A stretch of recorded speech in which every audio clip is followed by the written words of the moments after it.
to switch on and switch off different notifications for different order types. So it's something we have been asked for. Some people don't want notifications getting sent out to funeral orders, for example. However, they might like them to be able to check the funeral orders. So with the old notification system, you could either have them switched on or switched off for funeral customers. In this notification system, you can actually have certain notification triggers switched on and certain ones switched off. So it's given you real good control of your notifications.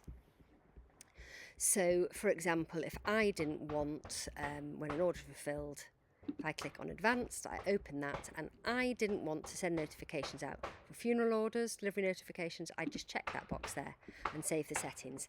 And then if the order was down as a funeral order, it wouldn't send delivery notifications out. There is also this section at the top, which is overrides, where you'd send notifications for these types even if the customer is ordered out. So again, you can see how using these checkboxes gives you complete control over when the notification triggers. As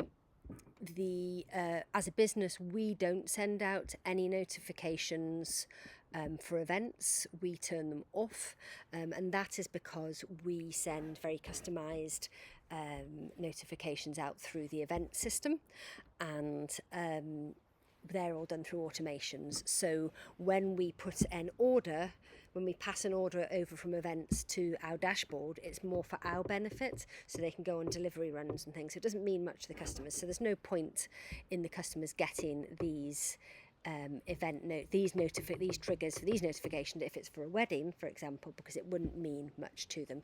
So we have ticked all of these for all of our notification triggers. So if you are using the events, you might want to do that. But yeah, if you need any help with that, obviously we are available. Just ask if anything is confusing.